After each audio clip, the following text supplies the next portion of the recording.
जी students, अस्सलाम वालेकुम। कैसे हैं आप? आज का जो हमारा टॉपिक है वो है इलेक्ट्रिक फ्लक्स। बहुत ही इंटरेस्टिंग टॉपिक है।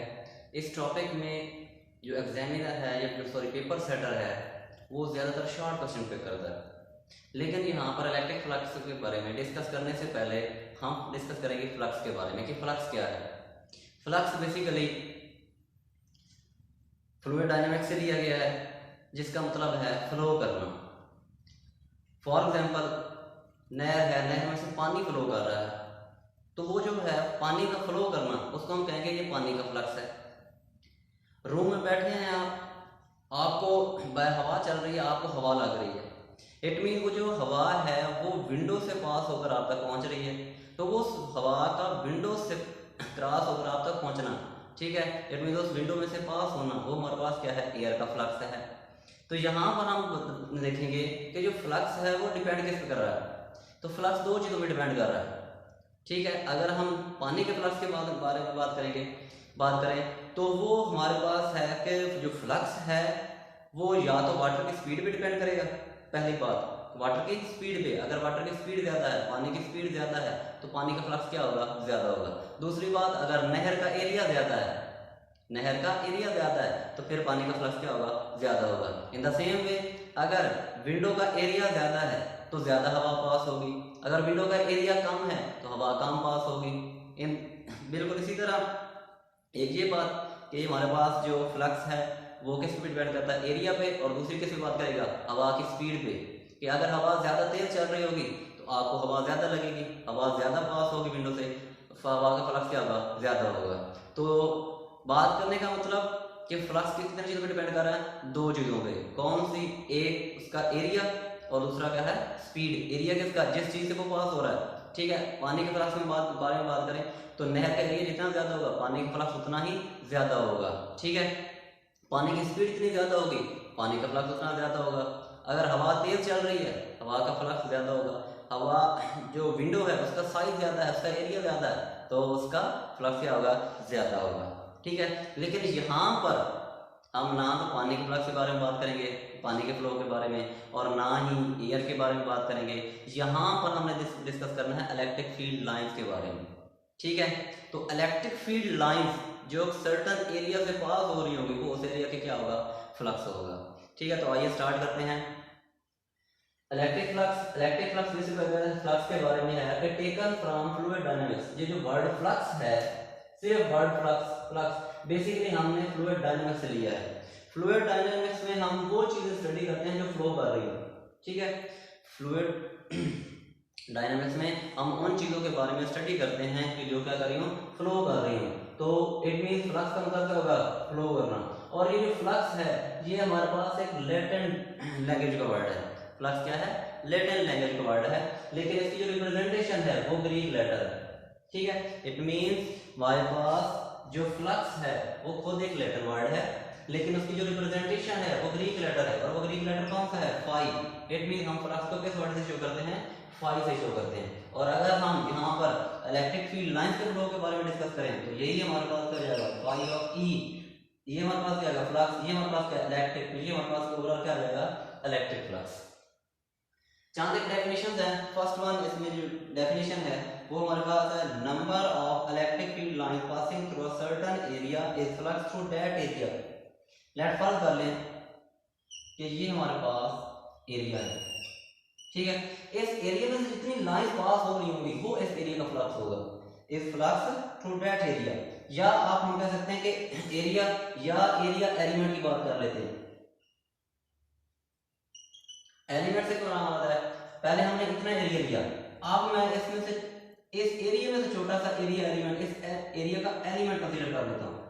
तो अब इस एरिया एलिमेंट से जितनी लाइन पास हो रही होगी, ठीक है, वो इस एरिया का क्या होगा, फ्लक्स होगा।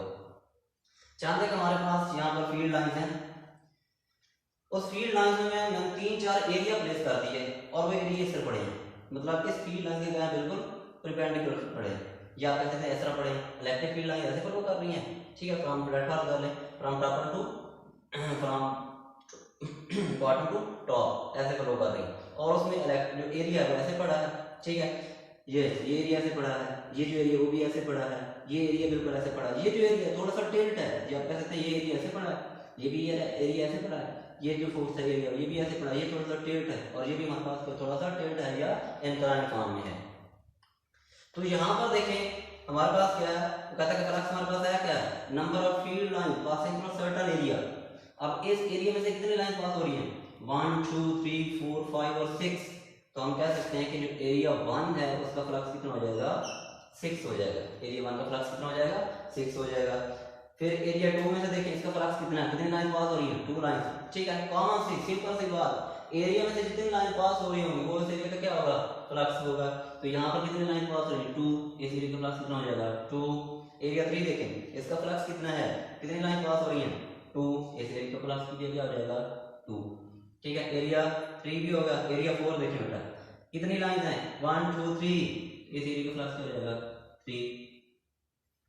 एरिया 5 देखें, यहाँ पर एक मोस्ट इंपॉर्टेंट बात, एक लाइन इस एरिया में से बिल्कुल पास हो रही है, जबकि 2 लाइंस इसको टच करके गुजर रही है, इसको छूती हुई गुजर रही है, तो क्या वो लाइन हम कंसीडर करेंगे फ्लक्स के वाले से, नहीं बेटा। जो लाइन एरिया में से मुकम्मल तौर पर पास हो रही होगी वो एरिया के फ्लक्स को डिटरमाइन करेंगी, लेकिन वो लाइन जो उस एरिया को बिल्कुल टच करके गुजर रही होंगी, छूती हुई गुजर रही होंगी, ये एरिया है हमारे पास, इसके ऊपर फील्ड लाइन ऐसे गुजर रही है, इसमें से पास नहीं हो रही बल्कि सिर्फ छूती हुई गुजर रही है, तो वो जो लाइन है वो फ्लक्स में काउंट नहीं करेंगे। तो जो एरिया 5 है उसका फ्लक्स कितना आ जाएगा, 1, एक फ्लक्स कितना आ जाएगा, 1। अब यहां से हमने एक चीज डिस्कस की कि number of field line passing through certain area जितना ज्यादा होगा उसका फ्लक्स उतना ही ज्यादा होगा, ठीक है। It mean number of field line किस पे डिपेंड कर रहे हैं, इलेक्ट्रिक फील्ड स्ट्रेंथ पे। यहाँ पे इलेक्ट्रिक फील्ड स्ट्रेंथ ज्यादा, इलेक्ट्रिक फील्ड स्ट्रेंथ का मतलब क्या है, इलेक्ट्रिक फील्ड लाइन ज्यादा, इलेक्ट्रिक फील्ड इंटेंसिटी ज्यादा, फील्ड लाइन का रश ज्यादा, फील्ड लाइन का रश इतना ज्यादा होगा उसकी फील्ड स्ट्रेंथ या फील्ड इंटेंसिटी इतनी ही ज्यादा होगी। अब यहाँ पर देखें मैंने 2 एरिया यहाँ पे प्लेस किए हैं, एक एरिया 1 एक एरिया 4। एरिया 1 और एरिया 4 की जो मैग्नीट्यूड है इट मीन 1 और 4 पे सेम एरिया है, लेकिन यहाँ पर फ्लक्स 6 है, यहाँ पर फ्लक्स क्या है, 3। इसका मतलब क्या है, यहाँ पर कम लाइन पास हो रही है, यहाँ पर फील्ड स्ट्रेंथ कम है, यहाँ पर लाइन का रश कम है, यहाँ पर फील्ड इंटेंसिटी कम है, यहाँ पर लाइन का रश ज्यादा है, यहाँ पर इलेक्ट्रिक फील्ड स्ट्रेंथ ज्यादा है, यहाँ पर इलेक्ट्रिक फील्ड स्ट्रेंथ ही ज्यादा इंटेंसिटी। तो हम कह सकते हैं कि number of field lines is directly proportional to the electric field strength. ये point, number of field line is directly proportional to electric field strength या electric field intensity. Field line जितनी ज्यादा होगी इंटेंसिटी उसकी इतनी ज्यादा होगी, स्ट्रेंथ उसकी इतनी ही ज्यादा होगी। और नंबर ऑफ फील्ड लाइंस क्या है, फ्लक्स, ठीक है। तो हम ये भी कह सकते हैं कि इलेक्ट्रिक फ्लक्स है is directly proportional to electric field intensity या इलेक्ट्रिक फील्ड स्ट्रेंथ। अब यहाँ पर मैंने कुछ लाइंस ड्रा की, लेफ्ट का ये पहला सिस्टम हमारे पास है, ये सेकंड केस है, ये हमारे पास क्या है थर्ड केस। 3 डिफरेंट तो कहता है कि 3 सिस्टम मैंने इलेक्ट्रिक फील्ड के बना दिए। तो अब देखेंगे कि क्या यहाँ पर इलेक्ट्रिक इंटेंसिटी कितनी है। इलेक्ट्रिक फील्ड इंटेंसिटी को चेक करने के लिए क्या करते हैं, उसके सामने एरिया प्लेस करें। लेट फर्स्ट कर लें, ये हमारे पास एक एरिया है, इसको मैंने यहाँ पर प्लेस किया, ठीक है। कितनी लाइन पास हो रही है, 1 2 3 4 5 6 7 8 और 9। यहाँ से यहाँ से भी 9 लाइन पास हो रही है, और यहाँ से भी कितनी लाइन पास हो रही है, 9 लाइन भी पास हो रही है। तो इन तमाम तीनों जगह पर या तीनों पॉइंट्स पर जो इलेक्ट्रिक फील्ड स्ट्रेंथ या इलेक्ट्रिक इंटेंसिटी क्या है, सेम है। अब यहाँ पर मैंने एक एरिया लिया, ठीक है, लेफ्ट साइड में बॉक्स फॉर्म है। अब उस एरिया को मैंने यहाँ फील्ड में, इस इलेक्ट्रिक फील्ड में डिफरेंट पोजीशन पर इसकी मतलब उसकी जो है ओरिएंटेशन वो चेंज करके रखी। कैसे, यहाँ एक पहले केस में मैंने जो है हमारे पास है एरिया को इस तरह रखा, इट मीन ये हमारे पास एरिया, इसको मैंने यहाँ से पकड़ा और ऐसे परपेंडिकुलर प्लेस कर दी, फिर इसको थोड़ा सा इंक्लाइन फॉर्म में रख दिया, टिल्ट कर दिया, थोड़ा सा बेंड कर दिया, फिर थोड़ा सा और इसको टिल्ट कर दिया इंक्लाइन फॉर्म में, और फोर्थ केस में बिल्कुल ये हॉरिजॉन्टल डायरेक्शन में पड़ा है। यहाँ पर देखें ये परपेंडिकुलर पोजीशन में, ठीक है, थोड़ा सा टिल्ट कर दिया, थोड़ा सा और बेंड कर दिया और हॉरिजॉन्टल पोजीशन पे इसको रख दिया। तो अब देखेंगे इन चारों केसेस में कि फ्लक्स कहाँ पे ज्यादा है। यहाँ पे देखें बेटा कि यहाँ पर हमारे पास कितना है फ्लक्स, 1 2 3 4 5 और 6। तो इस केस में फ्लक्स कितना है, 6। यहाँ पर देखें तो यहाँ पर पहले हम क्या कर लेंगे, इसके कंपोनेंट्स बना लेंगे। ठीक है, अगर इसके कंपोनेंट्स बनाए तो ये उसका वर्टिकल कंपोनेंट बन जाएगा और ये उसका क्या बन जाएगा, हॉरिजॉन्टल कंपोनेंट। अब हम देखेंगे कि इसके किस कंपोनेंट की वजह से फ्लक्स आ रहा है, कि क्या हमारे पास हॉरिजॉन्टल कंपोनेंट की वजह से फ्लक्स आ रहा है या इसके वर्टिकल कंपोनेंट की वजह से फ्लक्स आ रहा है। तो उसका आंसर है बेटा कि हमारे पास इसका flux due to vertical component आ रहा है। इस कंपोनेंट में से लाइन पास हो रही है, कितनी लाइन पास हो रही है, 1 2 3 एंड 4। तो इस एरिया का फ्लक्स कितना हो जाएगा, 4 हो जाएगा। इन द सेम वे इसके भी क्या कर लेते हैं, कंपोनेंट बना लेते हैं, इसके एक ये कंपोनेंट और इसका दूसरा ये वर्टिकल कंपोनेंट। अब देखें ये हमारे पास क्या है, इसका लेफ्ट हाथ का ये हमारे पास एरिया ए है, इसको ए शो करते हैं। तो ये हमारे पास क्या है, ए एक्स, ये हमारे पास हो जाएगा ए वाई, या ये हमारे पास क्या है हॉरिजॉन्टल, और ये हमारे पास क्या आ जाएगा वर्टिकल कंपोनेंट ऑफ एरिया। ठीक है, इन द सेम वे ये हमारे पास क्या है हॉरिजॉन्टल कंपोनेंट और ये हमारे पास क्या है वर्टिकल कंपोनेंट। तो हमारे पास फ्लक्स बेसिकली किस वजह से आ रहा है, vertical component of the area की वजह से आ रहा है। ठीक है, तो यहाँ पर हम देखेंगे इसका फ्लक्स कितना है 1 2 और 3, इसका फ्लक्स कितना आ गया 3 आ गया। यहाँ पे देखिए क्या कोई लाइन इस एरिया में से पास हो रही है, नहीं लाइन पास हो रही, पहली बात। दूसरी बात, क्या इसका कोई वर्टिकल कंपोनेंट है, वर्टिकल कंपोनेंट भी नहीं है, तो इसका फ्लक्स कितना होगा 0 होगा। ठीक है, तो यहाँ से हम देखेंगे कि हमारे पास जो एरिया है उसका वर्टिकल कंपोनेंट जितना ज्यादा होगा, उसका वर्टिकल कंपोनेंट या परपेंडिकुलर कंपोनेंट जितना ज्यादा होगा उसका फ्लक्स उतना ही ज्यादा होगा। यहाँ पर इसका हॉरिजॉन्टल जो है कंपोनेंट है ये सारा क्या है, परपेंडिकुलर कंपोनेंट है, फ्लक्स मैक्सिमम। ठीक है, थोड़ा सा बेंड कर दिया, ठीक है वर्टिकल कंपोनेंट, ठीक है उसकी वजह से फ्लक्स यहाँ पर थोड़ा सा और बेंड कर दिया, वर्टिकल कंपोनेंट कम हो रहा है, यहाँ पर वर्टिकल कंपोनेंट मैक्सिमम, यहाँ पर परपेंडिकुलर कंपोनेंट में थोड़ा सा कम, यहाँ पर उससे कम, यहाँ पर है ही नहीं। तो देखें फ्लक्स भी क्या हो रहा है, कम हो रहा है। तो हम ये कह सकते हैं कि number of field lines is directly proportional to the perpendicular component of the area, या परपेंडिकुलर एरिया सिंपल कह सकते हैं आप। ठीक है, तो यहाँ से हम कहेंगे कि अब देखिए बेटा एक हमारे पास ये पॉइंट आ गया था कि हमारे पास जो फ्लक्स है वो किसके डायरेक्टली प्रोपोर्शनल है, इलेक्ट्रिक फील्ड स्ट्रेंथ के या इलेक्ट्रिक फील्ड इंटेंसिटी के। यहाँ पर हमने क्या कहा कि हमारे पास जो नंबर ऑफ फील्ड लाइंस है वो किसके डायरेक्टली प्रोपोर्शनल है, perpendicular area. Means perpendicular area जितना ज्यादा होगा फ्लक्स उतना ही ज्यादा होगा। और अगर नंबर ऑफ फील्ड लाइंस को हम फ्लक्स कहें तो ये हमारे पास क्या आ जाएगा, परपेंडिकुलर एरिया के डायरेक्टली प्रोपोर्शनल। ठीक है, दोनों पॉइंट्स को अगर कंबाइन करें तो ये बन जाएगा हमारे पास number of field lines is directly proportional to electric field strength into perpendicular component of the area. इसको मैंने इलेक्ट्रिक फ्लक्स कह दिया, ये किसके इक्वल आ जाएगा, electric field strength into perpendicular area. ये हमारे पास क्या आ गया, इलेक्ट्रिक फ्लक्स हमारे पास आ गया प्रोडक्ट ऑफ, अगर इस इक्वेशन से देखें तो यहाँ से हमारे पास एक नई डेफिनेशन आ सकती है। इलेक्ट्रिक ई पर हमारे पास क्या है, magnitude of electric field strength, ये मैग्नीट्यूड ऑफ इलेक्ट्रिक इंटेंसिटी, ये हमारे पास क्या है परपेंडिकुलर एरिया। तो ये हमारे पास आ जाएगा, इसको डिफाइन कर सकते हैं, product of electric field strength and perpendicular area is called electric flux. ठीक है, अब वो कहता है कि जो फ्लक्स है शुरू में भी डिस्कस किया था, ठीक है, डिपेंड कैसे कर रहा है। ठीक है, चूंकि हमारे पास यहाँ पर मैंने शुरू में बताया कि इलेक्ट्रिक फील्ड लाइन फ्लो कर रही है, तो यहाँ पर जो फ्लक्स होगा वो इलेक्ट्रिक फ्लक्स होगा। तो अब वो कहता है कि जो इलेक्ट्रिक फ्लक्स है वो डिपेंड किस पे कर रहा है। ठीक है, ये सारी बातें मैंने पहले भी डिस्कस कर चुका हूँ। ठीक है, लेकिन आपने उस पर तवज्जो नहीं दी। जय कैसे, ये देखिए बेटा, एरिया फर्स्ट वन, एरिया जितना ज्यादा होगा फ्लक्स उतना ही ज्यादा होगा। लेट फर्स्ट कर लें, ये एरिया है, लेट फर्स्ट गैस की जो लेंथ है वो 6 सेंटीमीटर है। ठीक है, मैं ले लेता हूँ 8 सेंटीमीटर। ठीक है, इसकी लेंथ कितनी है 8 सेंटीमीटर। अब देखिए 6 सेंटीमीटर में कितनी लाइन पास हो रही है, 1 2 3 4 5 6 लाइन पास हो रही है, फ्लक्स 6 था। अब कितनी लाइन पास हो रही है, 1 2 3 4 5 6 7 और 8।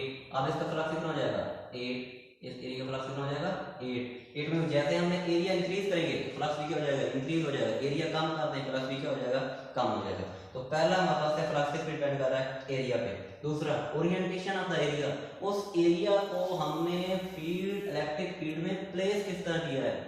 ठीक है, जैसे यहाँ पर देखिए प्लेसमेंट में चेंज कर रहा हूँ, पहले परपेंडिकुलर पड़ा था, फिर मैंने थोड़ा सा टिल्ट कर दिया, थोड़ा सा बेंड कर दिया, थोड़ा सा और बेंड कर दिया, हॉरिजॉन्टल प्लेस कर दिया। तो जैसे जैसे हम उसकी ओरिएंटेशन चेंज कर रहे हैं फ्लक्स भी क्या हो रहा है, चेंज हो रहा है। Third one, number of field lines पर यूनिट एरिया, फील्ड इंटेंसिटी जितनी ज्यादा होगी फ्लक्स उतना ही ज्यादा होगा। फील्ड इंटेंसिटी जितनी ज्यादा होगी फ्लक्स उतना ज्यादा होगा। Field intensity, field strength, lines का रश जितना कम होगा फ्लक्स उतना ही कम होगा। तो हम यहाँ पर कैसे कहते हैं, जब हमारे पास डिपेंडेंट फ्लक्स है, फ्लक्स 3 चीज़ पर डिपेंड कर रहा है, फ्लक्स 3 चीज़ पर डिपेंड कर रहा है, area, orientation of the area और number of field line per unit area. उस यूनिट एरिया में से कितनी लाइन पास हो रही है। अगर उस यूनिट एरिया में से ज्यादा लाइन पास हो रही होंगी तो इस एरिया का फ्लक्स क्या हो जाएगा, ज्यादा। कम लाइन पास हो रही होंगी, लाइन क्या फ्लक्स क्या होगा, कम होगा। इट मीन हम कह सकते हैं कि number of field line is directly proportional to the area. अब इसी हवाले से हम इसके डिफरेंट केसेस डिस्कस करेंगे, ठीक है। फर्स्ट केस में ये देखिए हमारे पास इलेक्ट्रिक फील्ड लाइन है, ठीक है। उस इलेक्ट्रिक फील्ड लाइंस में मैंने एक परपेंडिकुलर एरिया प्लेस कर दिया। ये एरिया बेसिकली ऐसे पड़ा, ये ऐसे, ठीक है, परपेंडिकुलर। इस यहाँ पर इलेक्ट्रिक फील्ड स्ट्रेंथ कितनी है, ये हमारे पास है। और ये जो परपेंडिकुलर एरिया है उसको मैंने ए कह दिया है। परपेंडिकुलर जो एरिया पड़ा है, ठीक है, ये हमारे पास क्या है, परपेंडिकुलर एरिया है। और परपेंडिकुलर एरिया को मैंने क्या कह दिया, ए हमारे पास है, ठीक है। उसकी वैल्यू कितनी है, ए है। चूंकि हमारे पास इलेक्ट्रिक फ्लक्स की वैल्यू है electric field intensity into perpendicular area, electric field intensity into perpendicular area. तो यहां पर देखिए इलेक्ट्रिक फील्ड स्ट्रेंथ की मैग्नीट्यूड कितनी है, ई। परपेंडिकुलर एरिया कितना है, ए। तो ए परपेंडिकुलर, ये परपेंडिकुलर एरिया की जगह मैं क्या प्लेस कर देता हूं, ए। तो ये हमारे पास क्या जाएगा, फ्लक्स, और ये फ्लक्स की हमारे पास मैक्सिमम वैल्यू है, ठीक है। ये फ्लक्स की क्या होगी, मतलब इस वैल्यू से हम कौन सा फ्लक्स हासिल करेंगे, हमें मैक्सिमम फ्लक्स हासिल होगा। तो फर्स्ट चीज हमारे पास क्या है, हम कह सकते हैं कि हमारे पास मैक्सिमम फ्लक्स। फ्लक्स मैक्सिमम कब होगा, जब हमारे पास परपेंडिकुलर एरिया मैक्सिमम होगा। परपेंडिकुलर एरिया मैक्सिमम होगा तो फ्लक्स क्या होगा, मैक्सिमम होगा। दूसरी बात देखिए, दूसरा केस, अब एरिया बिल्कुल ऐसे पड़ा हॉरिजॉन्टल, पहले एरिया ऐसे पड़ा था, अब एरिया ऐसे पड़ा ये। तो अब यहाँ पर देखिए, यहाँ से कितनी लाइन पास हो रही है, यहाँ से कितनी लाइन पास हो रही है, देखिए कोई लाइन पास हो रही है, इसमें से लाइन तो पास ही नहीं हो रही, ठीक है, पहली बात। दूसरी बात, इसका परपेंडिकुलर एरिया कितना है, तो इसका जो परपेंडिकुलर एरिया है वो हमारे पास क्या है, 0 है। परपेंडिकुलर एरिया कितना है, 0 है। फील्ड इंटेंसिटी सेम इसी तरह जिस तरह पहले डिस्कस की है, उसकी जो इंटेंसिटी की मैग्नीट्यूड कितनी है, ई। इसका जो ये हमारे पास एरिया है, ठीक है, वो हमारे पास क्या है, ए है, ठीक है। Electric flux E into perpendicular area, perpendicular area तो हमारे पास क्या है, 0, तो ये आ जाएगा ई इनटू 0, तो हमारे पास फ्लक्स क्या हो जाएगा, 0। तो इसका हम क्या कह सकते हैं, तो ये हमारे पास 0 फ्लक्स और या मिनिमम फ्लक्स भी कहते हैं,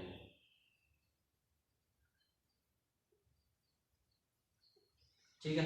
0 फ्लक्स या मिनिमम फ्लक्स ये कब आया, जब हमारे पास परपेंडिकुलर एरिया की वैल्यू क्या थी, 0 थी, तो हमारे पास फ्लक्स क्या आ गया, 0 आ गया। थर्ड जो केस है ये मोस्ट इंपॉर्टेंट है।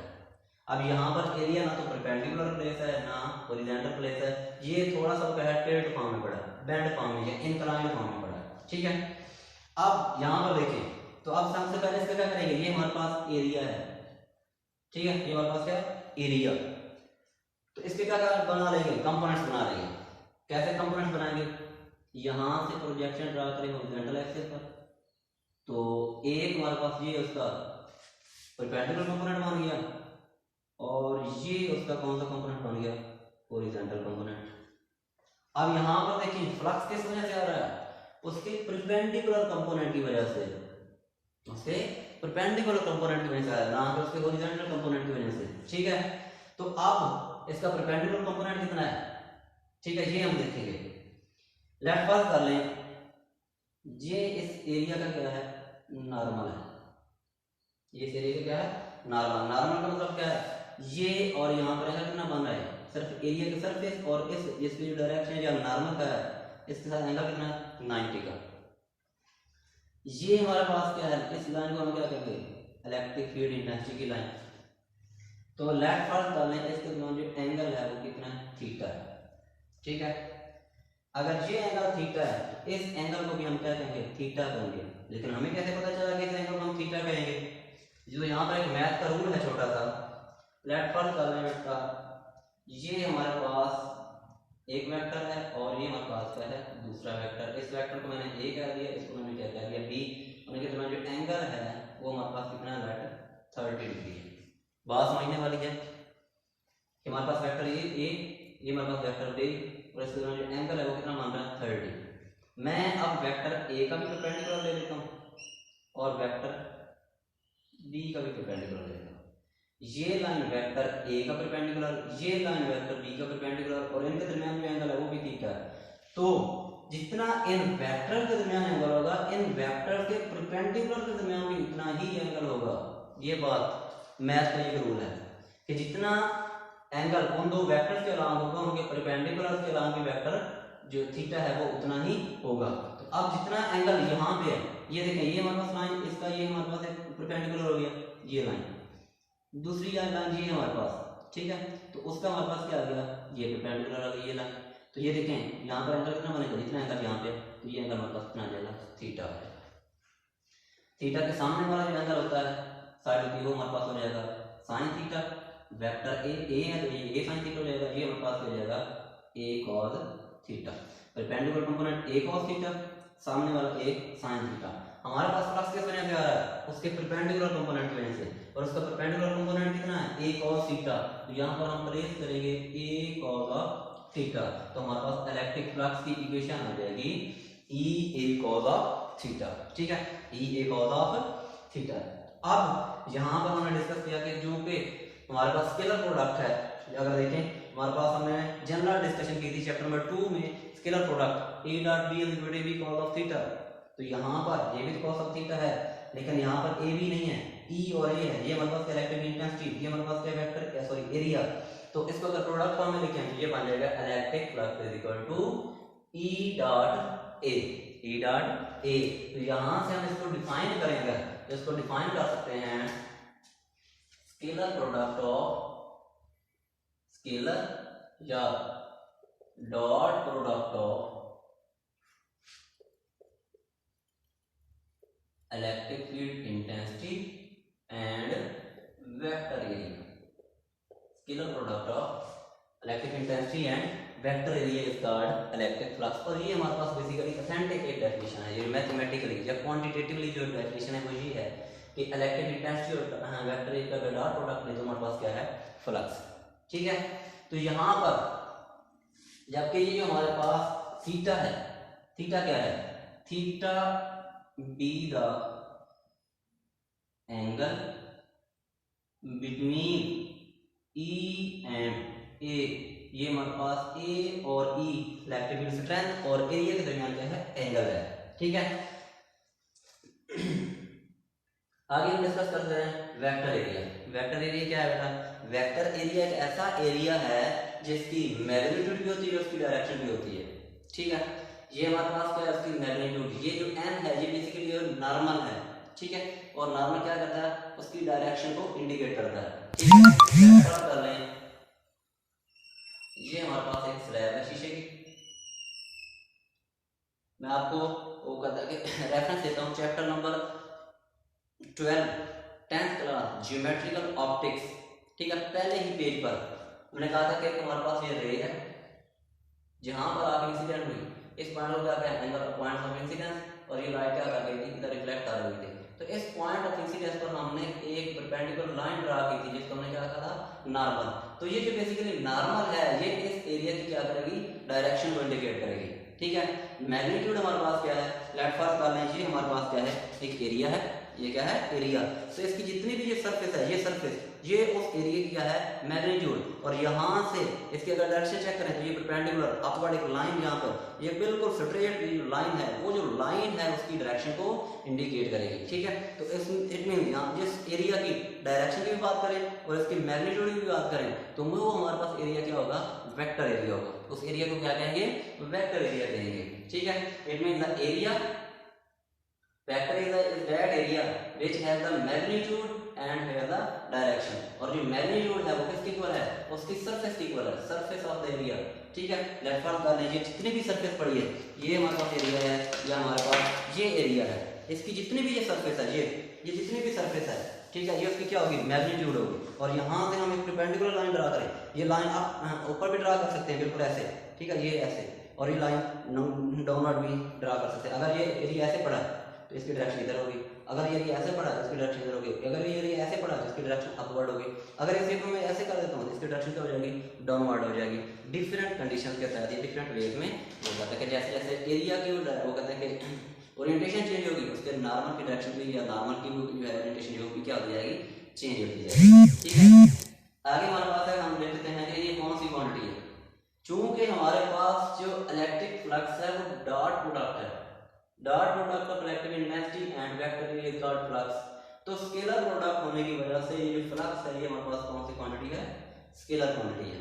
ठीक है, थर्ड वन, इसका यूनिट क्या है, लास्ट बार यूनिट, इलेक्ट्रिक फ्लक्स की इक्वेशन है E डॉट A, E हमारे पास इलेक्ट्रिक इंटेंसिटी, इसका यूनिट है न्यूटन पर कूलम, इसका यूनिट क्या है, न्यूटन पर कूलम। एरिया का यूनिट क्या है, मीटर स्क्वायर, तो ये क्या बन जाएगा, न्यूटन मीटर स्क्वायर पर कूलम, न्यूटन मीटर स्क्वायर पर कूलम या न्यूटन मीटर स्क्वायर इनवर्स।